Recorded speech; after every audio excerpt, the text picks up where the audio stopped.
Sir Villa, tama po. Kayo pong regional director, ano po. So sir, tulad ng pagtanong ko kanina sa DNR, Cebu's flood control failed just when Cebu needed it the most. Kaya yung nananatili pong tanong na itutuloy kong itanong sa inyo sa susunod na hearing, why was the JICA DPWH Flood Control Master Plan buried or drowned back in 2017? Sinong tumanggi? Bakit tinalikuran yung planong iyon? And if you could answer or reflect on this together with itong huling tanong ko bago i-suspend ni Chair, tama po ba na yung QM Builders at Kirante Construction Corporation ang gumawa ng 1.9 billion peso flood control project, partikular sa Mananga River, dun po sa Talisay City, Cebu? Madam Chair, good afternoon, Mr. President. As to our information, the cause of the flooding is not merely about the issue on the flood control, but as what it was answered already by the DNR. So, as to the question of if that specific amount of projects being considered for the two contractors, I still have not the exact project that was damaged or that was implemented in that area. So, may I be allowed, ma'am, to check on the records as to what specific projects are you referring within the Mananga? Is it the damage or the constructed one? So that's why we want to set the clarification first. No?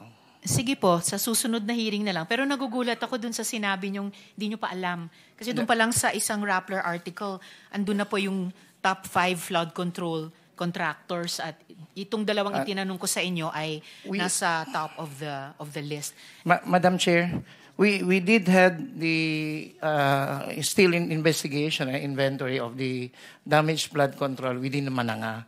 That's why I'm really sorry to mention that I still don't have the exact amount and the exact numbers. But recently we are going to have our own investigation on the exact number of projects that was damaged and come up also with the amount of the damages, including the name of the contractors who implemented the project. Maraming salamat, sir, para sa susunod na hearing. And lastly, alam niyo po ba kung bakit sayang yung 8-year-old na flood control master plan para sa Cebu na pwede sarang Pananga recently ay binaon sa limot? Actually, Madam Chair, I do have the 2017 part of the completed master plan that was passed through us by UPMO. So we did have the Metro Cebu Integrated Flood Control and Drainage Master Plan.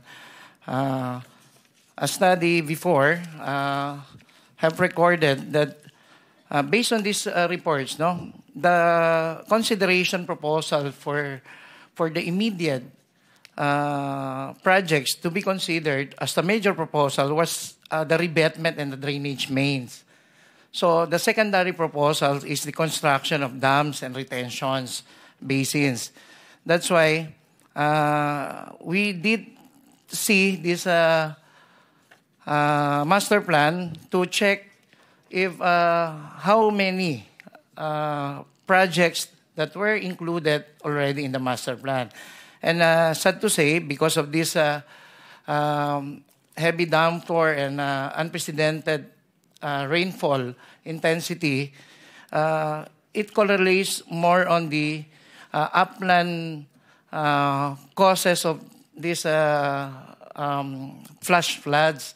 So if we tend to relate that if these projects were implemented during the time that it was completed, maybe it would resolve the issue. So, yun nga po, ang binambanggit lang po rito, ang unang naging parang priority po, based dito po sa master plan, based sa record, is meron pong amount of revetments and drainage mains.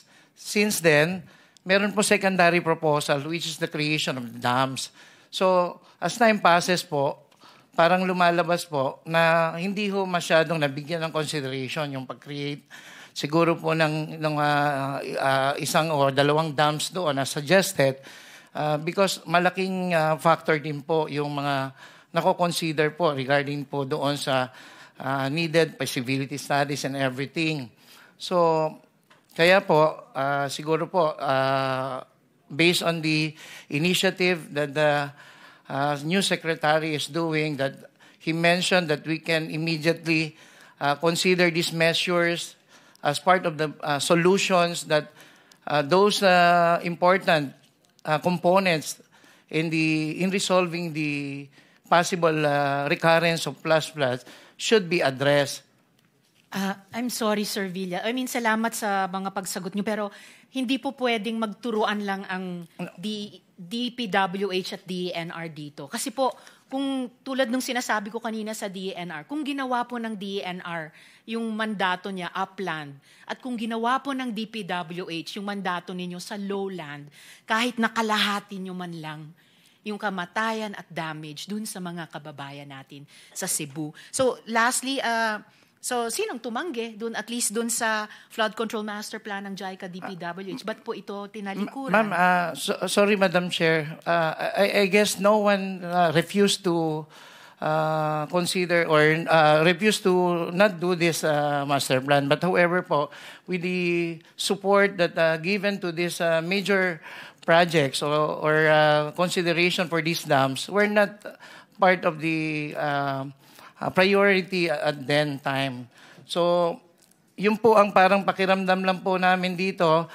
It was already addressed in the master plan, but still, because of the, siguro po, issue at that time ay kailangan din po ang intervention ng local and other agencies na involved po rito, ay hindi po ito ay naging priority doon sa iba't ibang aspeto po. Yung master plan ay hindi priority, Nino? No po, ma'am. Hindi ang master plan. I mean po, as part of the included component, that infrastructure component that should be included in the master plan is the dam construction, which is the secondary recommendation within the master plan at that time. So, parang ang sinasabi ko po, Madam Chair, so kung ito pong mga revetment walls are being prioritized before, because this was part of the major proposal within the 2017 master plan. I can hear, Mr. Chair, in closing, I can hear yung tone of regret dun sa boses ni Sir Villa. But, you know, not primary components like revetment, drainage, secondary components like dams, retention basins will not build themselves. Kailangan po ipatupad ng DP, kailangan ipatupad ng DENR, kailangan ipatupad ng LGUs at ibang agencies. Hindi pwedeng pagkatapos ng trahedya sabihin ng lahat, hindi kami yun. It's something, it's someone else, it's something else. Hindi eh. Para makabayad utang tayo sa mga namatayan kahit taxpayer sila at inasahan nila ang flood control. Para hindi na maulit yung ganitong trahedya. We have to implement good master plans or good plans. I mean, ano lang, para yes, Madam Chair. Common sense lang po, sir. So, I will salamat naman po for the initial answers. I'll suspend for now, Mr. Chair. Salamat po.